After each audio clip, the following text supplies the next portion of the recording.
this glowing picture that the Judeo-Christian tradition was responsible for science. But half a minute, I can paint you another picture, and I can paint it from your own country. In fact, if you knew, you could paint it from my own family, because my brother was nearly killed by an IRA bomb. So what do I say about that? Here we have a country, two sides, a religious divide, Protestant and Catholic, fighting each other. Well, now, that's a complex problem. It's not all to do with religion at all. But suppose it were. That's the impression the world has got. What do we say about it? Well, let me say what I say about it, because I'll have to cut this short. I'm utterly ashamed of it, ladies and gentlemen. That's what I am. Utterly. I'm utterly ashamed that the name of Christ has ever been associated with an AK-47 or a bow and arrow. But I want to tell you why. I'm ashamed of it because Christ himself forbade the use of weapons in the defense of his message. Now, this is very important. Here's one of the greatest ironies in the world. I've debated Christopher Hitchens a couple of times, the late Christopher Hitchens. And in one of the debates at the Edinburgh Festival, he spent the first 15 minutes talking about these awful religious wars and what Christianity had done. And when I got up, I just said, Christopher, I agree with you. That's the unacceptable face of it. And then I said what I'm about to say to you. Ladies and gentlemen, if we want to assess Christianity vis-a-vis this, we need to look at the trial of Christ. He was put on trial by the Romans. Do you know what he was accused of? He was accused of political violence. He was accused of the very thing that the new atheists accused Christianity of. Now, this is a critical moment in history. Jesus is accused of stirring up political violence. Is he guilty or not? He claimed to be a king.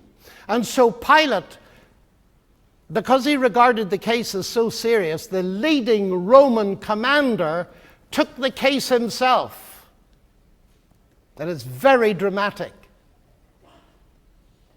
Are you a king? He said to Jesus.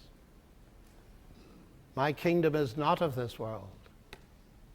Otherwise my servants would have been fighting that I should not be delivered to the Jews, was the reply. And instantly Pilate knew that Jesus wasn't guilty of political violence.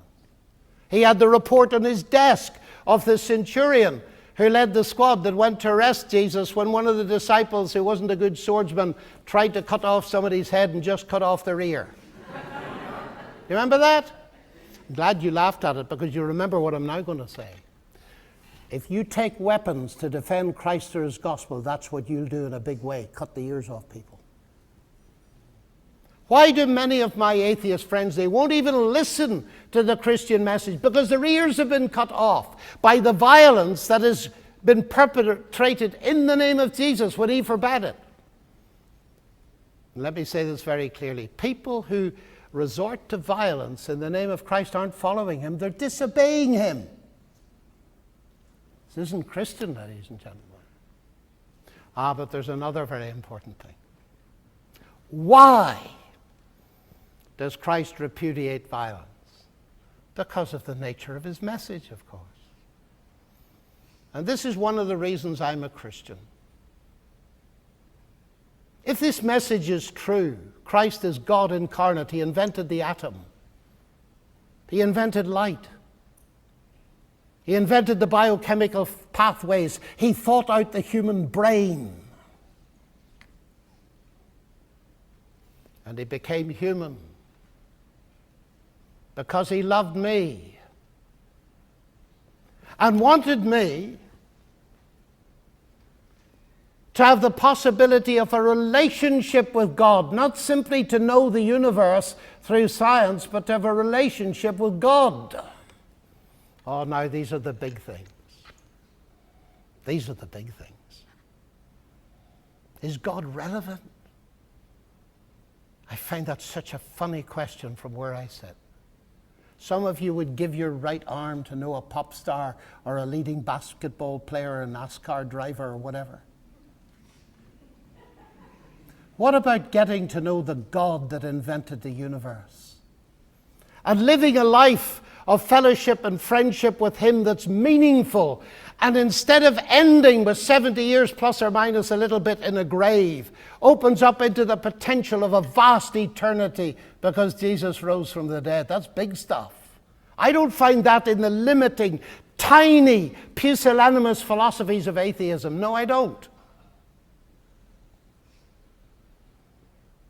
Jesus repudiated violence because his message was a message of love and truth. And the one thing you cannot do, ladies and gentlemen, is impose truth by force.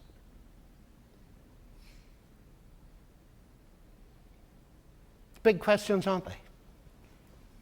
You have to answer and I have to answer. Is God relevant?